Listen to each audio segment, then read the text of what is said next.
这是来，各位观众朋友，大家好，欢迎您收看藏人行政中央电视台本周西藏华语新闻节目，我是主持人卓玛。本期的主要新闻有：达赖喇嘛尊者接见美国西藏问题特别协调员，美国西藏问题特别协调员首次访问达兰萨拉，司政边巴次人出席达兰萨拉格尔登寺毕业典礼，流亡藏人和支持者纪念第11世班禅喇嘛被迫失踪27周年，藏人行政中央悼念已故的理查德·布鲁姆及欢迎德国远藏协会成员。藏人志愿游说团体推荐活动在美国旧金山举行。欧洲议会支持西藏小组在时隔2年后首次召开座谈会。下面请看详细内容。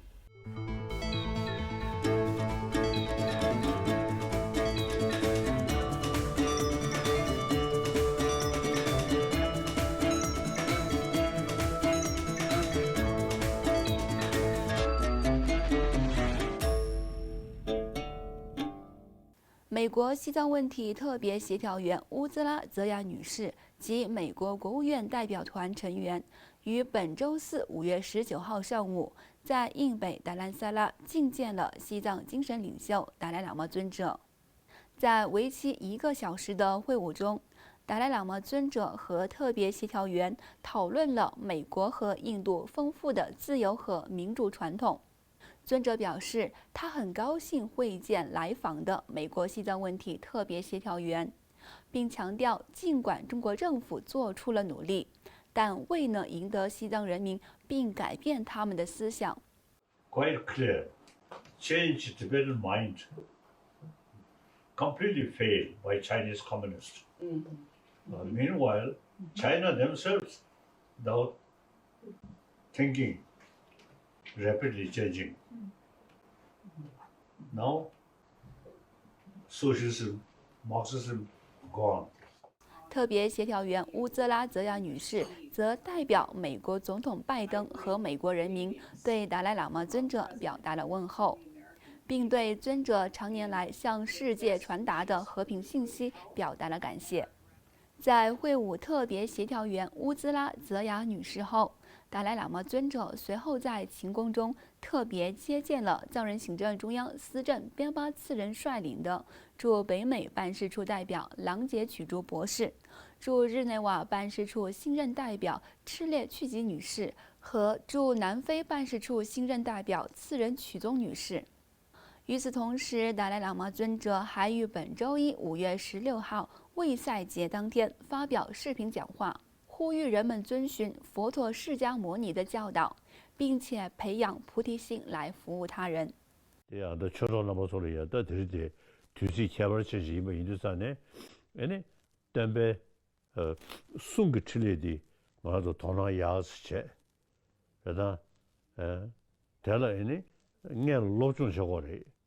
lobjung sheni ane denshin namsha songshaw de do sangtan e de gang le ya changju semle gang do nabe shyo de chibayina ane ngonya tane ge semle shidi kuyu ko shidi ya jigi shiwti do ande choro samolo ya ane de gongba jaro na se shya yin shen dagare tuche。 此外，达赖喇嘛尊者还于上周日接见了司政边巴次人。司政在觐见活动结束后对记者说，本次觐见主要是为了向达赖喇嘛尊者汇报今年4月访问德国、美国和加拿大期间的情况。司政强调，达赖喇嘛尊者的赞赏促使他继续有效地履行他作为流亡藏人社区当选领导人的职责。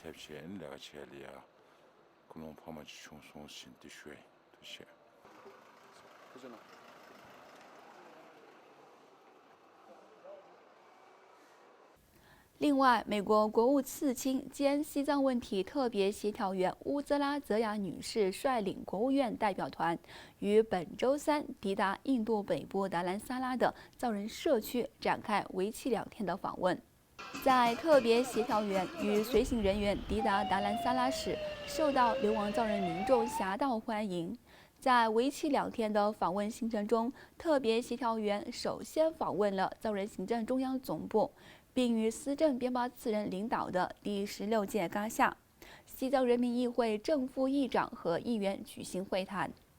随后参观了达兰萨拉附近的西藏文化中心，并会见藏人社区成员和非政府团体的代表，以及参观西藏儿童村学校。特别协调员的访问是在司政边巴次仁上个月访问华盛顿后不久进行的。司政在华盛顿访问期间会见了美国西藏问题特别协调员、众议院议长南希·佩洛西和其他两党议员，以及国务院的其他官员。此外，藏人行政中央司政边巴次仁于上周五5月13号出席位于印北达兰萨拉的格尔登寺举办的毕业典礼。司政在毕业典礼上强调了达赖喇嘛尊者和藏传佛教各教派领袖的祝福和慈悲领导，使流亡藏人社区的寺院成为了对佛教感兴趣的各国信众最理想的学习机构。司政进一步呼吁调动和整合行政单位和寺院机构的潜力和资源，为西藏的自由事业服务。在当天的毕业典礼上，约有30名格尔登寺的僧人荣获毕业证书。另外，在西藏第2大精神领袖第11世班禅喇嘛冈登确济尼玛失踪27周年前夕，5名智利共和国议会议员联合发表声明，要求中国政府立即释放第11世班禅喇嘛冈登确济尼玛。德国议会支持西藏小组也于本周二5月17号再次敦促中国政府立即提供有关第11世班禅喇嘛冈登确济尼玛的现状和下落，以及停止干涉西藏人民宗教信仰自由。藏人行政中央外交与新闻部在当天发表声明，敦促各国政府、国际组织、民间社会团体和人权维护者继续敦促中国立即无条件释放现年33岁的第11世班禅喇嘛冈登确济尼玛。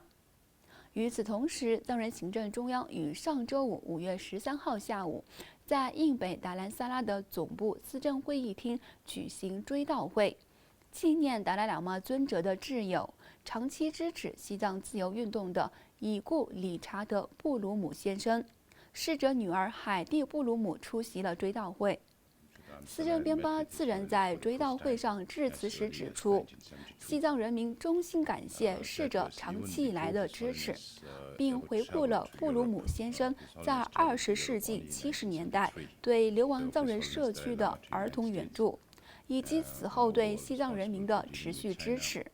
逝者女儿海蒂·布鲁姆在发表讲话时谈到了她父亲对西藏自由事业的坚定支持，并承诺将尽力继承他父亲的遗愿，支持和保护西藏的语言、文化和宗教。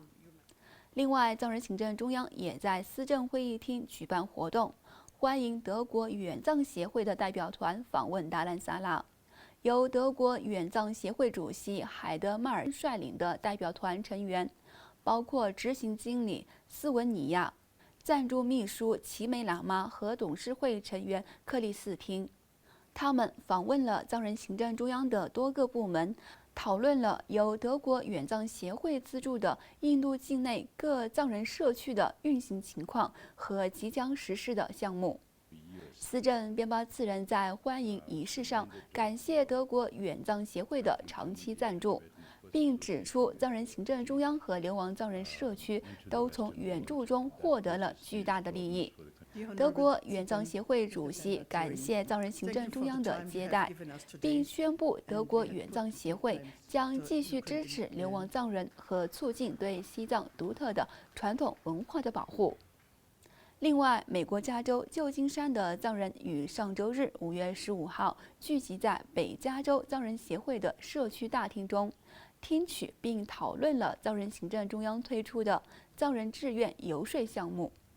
在活动期间，藏人行政中央外交与新闻部的工作人员朱丹吉女士向当地藏人社区成员，特别是年轻一代的藏人介绍了藏人志愿游说倡议，呼吁让他们掌握和承担更多的责任，并鼓励年轻一代的藏人积极参与到这一倡议中。朱丹吉女士进一步解释了加州的藏人在游说当地政府官员、参议员、众议员和该州其他政要方面所面临的机会和挑战。请继续关注本期节目的最后一则新闻。在新冠疫情与欧洲爆发的2年多后，欧洲议会支持西藏小组于本周二5月17号举办了一场座谈会，讨论有关西藏境内的局势等各种问题。欧洲议会支持西藏小组主席米库拉斯·佩克萨议员主持了当天的座谈会。即将离任的藏人行政中央驻布鲁塞尔办事处代表扎西平措和新任代表仁增曲珍女士，以及国际深远西藏运动的代表也参加了当天的座谈会。新任代表仁增曲珍女士强调，要让欧盟关切西藏境内日益恶化的紧张局势，并寻求国际社会的支持。会议还讨论了欧洲议会支持西藏小组未来展开的活动和计划，并发布了由驻布鲁塞尔办事处出版的相关书籍。各位观众朋友，以上就是本期节目的全部内容。欲了解更多有关西藏境内外的讯息，请登录屏幕下方的网址。感谢您的收看，我们下期节目再会。